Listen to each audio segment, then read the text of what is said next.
네, 오늘 하나님 말씀은 드디어 이제 느헤미야가 끝났고요. 오바다 말씀입니다. 1장 1절에서 14절 말씀인데요. 1절, 2절, 3절을 한번 같이 읽겠습니다. 오바댜 1장 1절에서 14절 같이 읽겠습니다. 오바댜의 묵시라, 주 여호와께서 에돔에 대하여 이와 같이 말씀하시니라. 우리가 여호와께로 말미암아 소식을 들었나니 곧 사자가 나라들 가운데 보내심을 받고 이르기를 너희는 일어날지어다. 우리가 일어나서 그와 싸우자 하는 것이니라. 보라, 내가 너를 나던 데서 대우 작게 하였으므로 내가 크게 멸시를 받느니라. 너의 마음이 교만이 너를 속였도다. 바위 틈에 거주하며 높은 곳에 사는 자여, 내가 마음에 이르기를 누가 능히 나를 끌어내리기는. 4절, 내가 독수리처럼 높이 오르며 별 사이에 깃들일지라도 내가 거기에서 너를 끌어내리리라. 여호와의 말씀이니라. 아멘. 하나만 더 읽겠습니다. 한 절만. 10절 11절입니다. 시작. 내가 내 형제 야곱에게 행한 포악으로 말미암아 부끄러움을 당하고 영원히 멸절되리라. 내가 멀리 섰던 날 곧 이방인이 그의 재물을 빼앗아가며 외국인이 그의 성문에 들어가서 예루살렘을 얻기 위하여 제비 뽑던 날에 나도 그들 중에 같으니라. 오바댜의 말씀은 이제 하나님이 이 선지자 오바댜 선지자를 통해서 에돔이 멸망할 것이라고 예언한 말씀입니다. 에돔은 에서의 족속이고요. 야곱은 누굽니까? 유다 백성들의 조상이지 않습니까? 야곱 족속, 에서 족속, 둘이 형제잖아요. 근데 나라들이 이제 에돔이란 나라하고 남유다로 이렇게 발전하게 되는데, 이 남유다가 고난을 당하고 망하게 되었을 때, 예를 들면 BC 586년 바벨론이 침공했을 때, 그때 이 에돔이라고 하는 나라, 에스의 나라는 형제 나라인 이스라엘을 돕고 또 그 형제와 함께 이 고난의 시간들을 헤쳐나간 것이 아니라, 이 에돔이라는 나라는 수수방관하고 오히려 이 남유다의 멸망을 기뻐하고 즐거워했던 것에 대한 하나님의 심판입니다. 심판의 말씀인 것입니다. 그래서 오늘 말씀에 보면 1절에 보면 오바댜의 묵시라, 이제 오바댜의 환상, 오바댜가 들은 계시 말씀인데요. 에돔에 대해서 말씀하는 걸 말합니다. 에돔에 대해서. 그래서 에돔에 대해서 말씀하면서 1절에 보니까 너희는 일어날지어다. 우리가 일어나서 그와 에돔을 말합니다. 에돔과 함께 싸우자. 이제 에돔을 멸망시키려고 하는 그 나라들을 하나님께서 일으켜 세우는 것들을 보게 되었습니다. 2절에 보면 내가 너를, 에돔이란 너는 나라를 매우 작게 하였으므로 내가 크게 멸시다 동그라미 치죠. 매우 작게에다가 동그라미 치고 크게 멸시 이렇게 나왔죠. 그리고 3절에 보면 누가 능히 높은 곳에 사는 자요 이렇게 나왔죠. 이제 에돔이라는 나라가 산 위에 아주 높은 곳에 거주하기 때문에 이런 표현을 씁니다. 높은 곳에 거주하고 누가 능히 나를 땅에 끌어내리겠느냐 이렇게 자기 자신들이 3절에 보면 너희 교만이 너를 속였도다 이렇게 하면서 교만한 마음을 얘기하고 있는 거죠.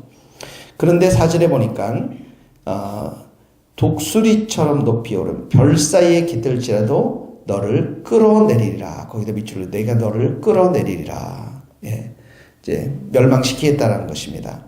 5절에도 보면 혹시 도둑이 들었다 할지라도, 강도가 있을다 할지라도, 포도를 따는 자가 있을지라도 만족할 만큼만 훔치면 그치지 아니하겠느냐. 그러니까 자기에게 만족한 부분들만 가져갈 것이 아니냐. 또 포도를 딴다 할지라도 얼마 남기지 않겠느냐. 그런데 어떡합니까? 내가 어찌 그리 망하였는고. 이 에돔을 향한 말합니다. 내가 철저히 파괴될 것임을. 그러니까 아무것도 남긴 것이 없을 정도로 너희가 멸망당할 것임을 예언하고 있는 것이죠. 6절에 보면 수탈 나옵니다. 수탈. 또 어찌 그리 빼앗겼는고 밑줄 계속 그으시고 계속 멸망을 선언하는 것이죠.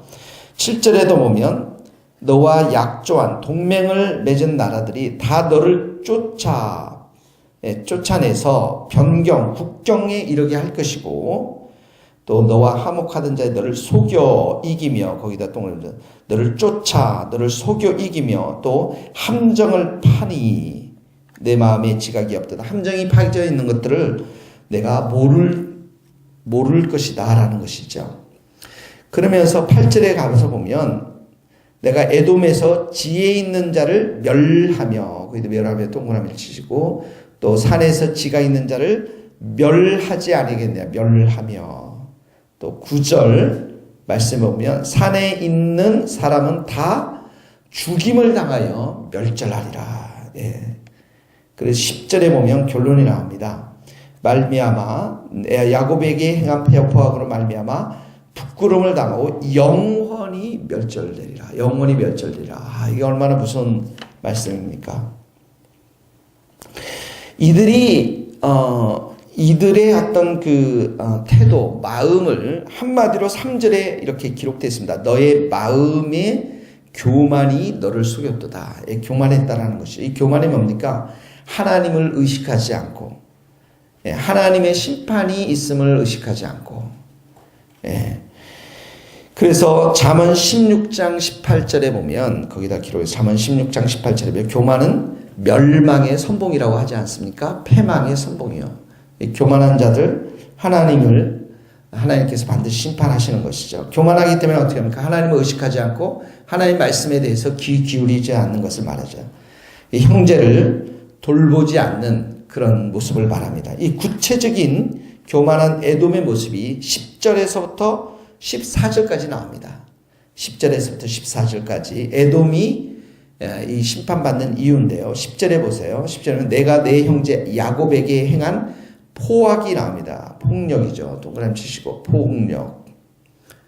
그 다음에 11절에 보시면 내가 멀리 섰던 날 이방인이 그의 재물을 빼앗아 가며 이 남유다를 향해서 공격했는데 맨 밑에 보면 너도 그들 중 한 사람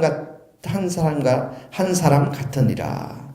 그러니까 이 남유다가 고난을 당할 때 이방인 사람들과 같이 수수방관했다라는 거예요. 무관심했다라는 것이요. 너도 그들 중 한 사람과 같았다라는 것은 수수방관했다라는 것. 12절에도 보면 그 재앙의 날에 방관할 것이 아니며 이래 방관 나오죠. 수수방관했다는 거예요. 또 유다 자손이 패망하는 날에 기뻐할 것이 아니며 기뻐할 것이 나오죠.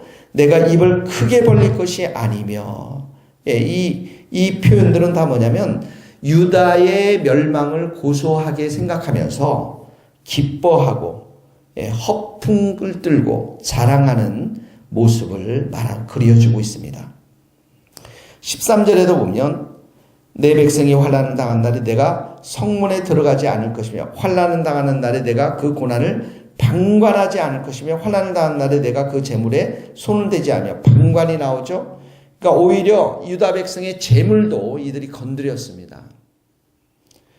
그러면서 14절에 보면 내 거리에 서서 그 도망하는 자를 막지 않을 것이며 그 도망하는 사람들을 오히려 막았어요. 죽이도록. 그리고 고난의 날에 그 남은 자를 원수에게 넘겼다라는 것이죠. 그 도망하는 사람들을 잡아서 오히려 원수에게 넘겼다라는 것입니다. 그러니까 이 교만한 에돔의 모습이 구체적으로 보면 폭력으로 나오고요. 10절에. 그 다음에 11절, 12절에는 수수방관한 모습으로 나오고요. 그 다음에 어떡합니까? 입을 크게 벌리며 기뻐했고요. 13절에 보면 형제들에게 재산을 취해서 이익을 얻는 그런 모습으로 나오고요. 그리고 14절에 보면 무자비한 모습. 그 사람들을 막고 원수들에게 넘기는 긍휼이 없는 모습으로 이렇게 그려지고 있는 모습을 보게 되어집니다. 그래서 하나님께서는 이들을 10절에 보면 영원히 멸절되리라 하고 에돔에 대해서 심판을 선언하고 있는 것이죠. 오늘 우리에게 이 말씀이 주는 교훈이 뭡니까? 이 에돔이 이 남유다 형제의 나라에 대해서, 족속에 대해서 이런 모습을 보인 것에 대해서 하나님의 심판의 말씀이었는데, 우리에게 주는 교훈은 1차적으로 우리가 교회를 먼저 생각해야 한다는 것이에요. 교회를. 이 교회는 예수님께서 피로써 우리를 다 사셨거든요. 그러니까 예수님이 머리가 되고 우리가 다 지체가 되었습니다. 그러니까 우리가 고린도서에 보면 그 한 지체가 고통을 받음으로 모든 지체가 고통을 받고요. 한 지체가 영광을 받음으로 인해서 모든 지체가 즐거워한다라는 표현이 나오고 있거든요. 그러니까 우리가 이 손이 고통을 당하면 온몸이 고통을 당하지 않습니까? 그렇죠. 그래서 발이 우리가 좋은 선한 일을 하면 온 몸이 어떻게 합니까? 영광을 받지 않습니까? 그런 거와 마찬가지로 우리 교회에 있는 한 지체가 고통을 당할 때, 어려움을 당할 때 어떻게 합니까? 사랑하고 그들을 위해서 격려하고 위로해야 된다는 것이에요. 바울이 고린도서 11장에 보면 이렇게 표현하고 있어요. 모든 교회에 대해서 바울이 염려하고 있다고 얘기하고 있거든요. 모든 교회에 대해서 누가 약하여지면 자신이 약하여지고, 누가 실족하게 되면 내가 애타지 아니하느냐. 이게 한 교회에 지체된 바울의 그런 모습이죠. 심지어 빌립보서에 보면 바울이 이렇게 고백하고 있어요. 너희 믿음과 너희 섬김, 너희를 향한 믿음이 성장하고 너희가 잘 정말 섬김에 받는 사람이 된다면 나는 너희를 위해서 전제로 드리는 것. 전제라는 것이 이제 자기 자신을 완전히 들여서 바치는 걸 말하는 것이거든. 그런 제사를 말하는 것이죠. 그런 제사로 드릴지라도 나는 굉장히 기뻐하고 기뻐할 것이다 라고 바울이 고백하고 있습니다. 로마서 12장에 보면 오늘 한번 12장 16절인데 한번 따라해 보시겠어요? 거기다 적어놓으시죠. 로마서 12장 16절에 즐거워하는 자들과 함께 즐거워하고, 한번 따라해 봅시다. 즐거워하는 자들과 함께 즐거워하고 우는 자들과 함께 울라. 이게 지체됨입니다. 즐거워하는 자들과 함께 즐거워하고 우는 자들과 함께 우는 모습들. 거기다 좀 적어 놓으시겠어요? 마태복음 25장 31절에서 46절 말씀까지입니다. 마태복음 25장 34절에 보면 최후의 심판 때 사람들을 어떻게 해요? 양과 염소로 가르잖아요. 왼쪽에는 염소, 오른쪽에는 양. 그러면서 양들에게 뭐랍니까? 너희가 복이 있을지어다. 이제로부터 영원한 하나님 나라를 함께 상속받을 자가 될 것이다 라고 축복을 하면서 그 이유를 이렇게 말하고 있죠. 내가 줄일 때 너희가 마시게 했고, 내가 굶주릴 때 너희가 먹게 했고, 내가 나그네로 있을 때 옷을 입혔고, 내가 헐벗을 때 너희들이 옷을 입혔고, 병들었을 때 너희들이 돌보았고, 옥에 갇혔을 때 와서 돌보았느니라. 이런 말씀을 하면서 그 사람들이 모르죠. 우리가 언제 예수님께 그런 일을 했습니까? 라고 했을 때 이렇게 말했어요. 너희가 여기 내 형제 중에 지극히 작은 자 하나에게 한 것이 내게 한 것이라. 내 형제라는 것은 이 본문에서는 밖에 사람들, 가난한 사람들이 아니라 교회 공동체 내에 형제 자매들을 말하는 거예요. 그러니까 1차적으로 우리가 형제 자매들, 어렵고 힘든 형제 자매들을 돌보고 사랑하고 섬기는 것, 이것을 말하는 것이죠. 그러니까 오늘 보세요. 이 에돔이라는 나라, 가장 고통을 당했을 때, 이 남유다가 고통을 당했을 때 함께 그 고통에 동참해서 그들을 사랑하고 축복하고 함께 견뎌야 될 이 에돔이란 나라가 오히려 이 남유다를 무시하고 폭력을 가하고 교만하게 생각하고 이익을 받던 것들 하나님께서 다 알고 계신다라는 것입니다. 오늘 적용의 말씀은 여러분들 순원들 가운데 힘들고 어려운 사람들, 또 우리 교회의 지체들 가운데 힘들고 어려운 사람도 있습니다. 이인희 권사님, 이영숙 권사님 오랫동안 교회를 못 오셨고요. 또 우리 이은경 권사님 멀리서 그 천안에서 3시간씩 걸려서 오셔야 되고요. 또 지난주에 새로 오셨던 이태훈 형제, 또 허은정 자매의 가정도 있습니다. 곳곳에 이렇게 보면은 교회를 오랫동안 또 나오지 못하고 그렇게 고통과 어려움 가운데 있는 사람도 있습니다. 우리 지경래 원사님 수술을 해서 몇 달째 또 교회를 오지 못하는 그런 상황도 있습니다. 그런 자들을 우리가 한 분 한 분 기억하면서 기도하고, 여러분들이 전화하고, 여러분들이 어떡합니까? 또 시간이 있으면 가보기도 하고, 전화드리고, 축복하고, 격려하라는 이 말씀이 오늘의 적용의 말씀인 것입니다. 그래서 정말 우리가 이 공동체 안에 들어온 사람들을 따뜻하게 사랑하고 격려해야만 밖에 있는 사람들도 이곳에 정말 살아계신 하나님의 사랑이 있다라는 것을 보고 경험하게 될 줄로 믿습니다. 기도하시겠습니다. 하나님 아버지, 형제의 나라였던 남유다가 참으로 고난과 고통을 당할 때 이 에돔이라는 나라는 수수방관하고 그들의 교만으로 인해서 하나님 오히려 이 남유다를 참으로 멸망해 가는 것을 기뻐하고 입을 크게 벌리고 오히려 그들의 재물을 탈취하고 폭력을 행했던 것들을 오늘 말씀을 보았습니다. 하나님 말세가 되면 사랑이 점점 식어갈 것임을 예수님께서 말씀하셨습니다. 불법이 성할 것임을 말씀하셨습니다. 정말 내가 너희들 중에 믿음이 있는 자들을 볼 수 있겠느냐라고 말씀하셨습니다.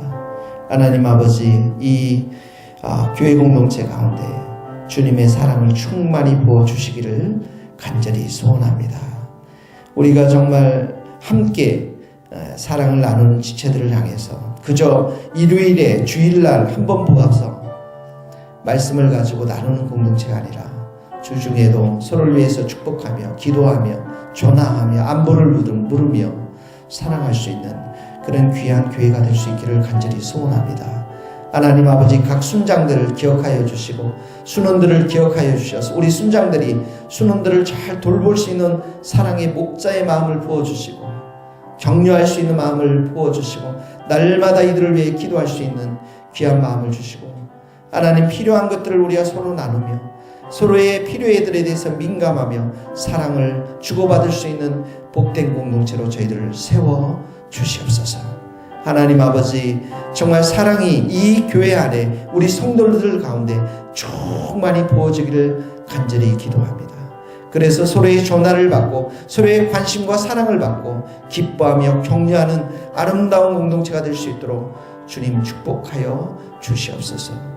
이곳에 새 신자들을 계속 보내주신 것 감사합니다. 하나님 아버지, 참으로 주일에 박수 한번 치고 모든 것을 끝나는 것이 아니라 그들의 이름을 묻고 그들의 정말 그들의 관심과 사랑들을 함께 묻고 또 함께 위해서 기도하며 사랑할 수 있는 진정한 사랑의 공동체가 될 수 있도록 이 공동체에 충만한 하나님의 사랑을 부어 주시옵소서. 주님 감사하고 예수 그리스도의 이름으로 기도하오며 지금은 우리 주 예수 그리스도의 은혜와 하나님의 크신 사랑과 성령님의 교통하심이 우리 모든 성도들 머리 위에 이제로부터 영원토록 함께 하시기를 간절히 축원하옵나이다. 아멘.